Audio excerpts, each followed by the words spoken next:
Комитет Джоғыр по социальным вопросам, образованию, науке, культуре и здравоохранению на своем заседании сразу в 2 чтениях одобрил законопроект о манипулировании информацией. Напомним, что в законопроекте прописаны права и обязанности интернет-пользователей, владельцев сайтов и интернет-провайдеров. В нем также прописано, что в случае нарушения закона уполномоченный госорган выносит решение о досудебном ограничении доступа к информации, имеющей признаки как ложной или недостоверной. Фейковые аккаунты могут использоваться для атаки на честь и достоинство людей. Да, в интернете люди могут выражать свое мнение, но порой люди выходят за рамки.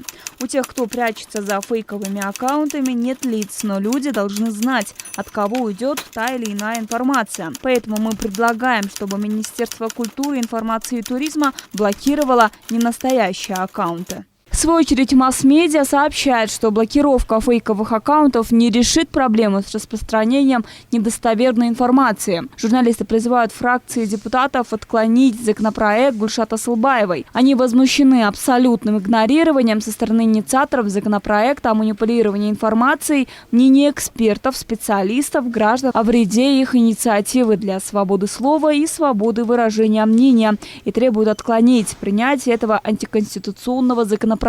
Государство использует свой ресурс, чтобы закрыть накануне выборов неугодные сайты, а не для того, чтобы бороться с фейковыми аккаунтами, считают некоторые журналисты. И, соответственно, если этот закон не действует технически, невозможен использовать против фейков, против кого будет он использован? Против реальных людей, которые не скрывают своих имен. Просто к ним домой придут, покажут решение Министерства культуры или другого уполномоченного органа и скажут: закрывай свой аккаунт, потому что мы решили, что вот здесь вот ложная информация. Это они решили. Не суд, никто. Они сами решают. Ну и, соответственно, этот же закон будет использован против неугодных средств массовой информации во время выборов. То есть месяц идут выборы, они блокируют все сайты, которые могут рассказать правду о кандидатах, да, и все, и они на выборах выходят чистенькими и беленькими.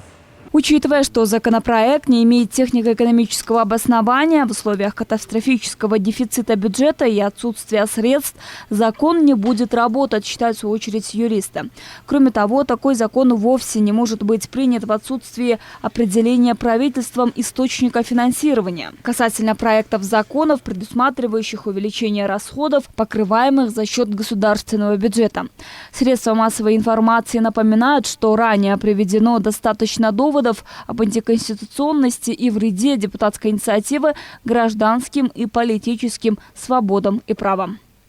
Также, учитывая размытость вот этого законопроекта, учитывая, что в целом формулировка и содержание законопроекта содержит в себе очень много неконкретизированных, неточных определений, существует риск того, что данный законопроект в случае его принятия будет применяться избирательно и будет направлен в первую очередь на подавление свободы слова и свободу выражения мнения пользователей в социальных сетях. Кроме этого, IT-специалисты в свою очередь уверяют, что найти пользователя фейк-аккаунта крайне непросто, но возможно. Однако в Кыргызстане сделать такую работу непросто, исходя от того, что у нас не особо опытные специалисты в сфере IT.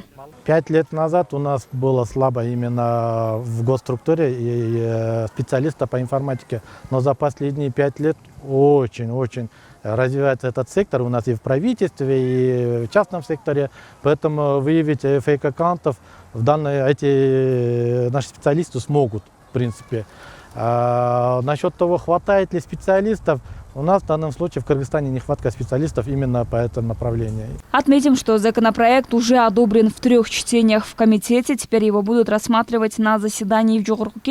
Как отметили специалисты, теперь лишь только глава государства Сооронбай Жээнбеков может отозвать законопроект и наложить на него вето. И в таком случае законопроект рассматриваться в Джоғыр не будет.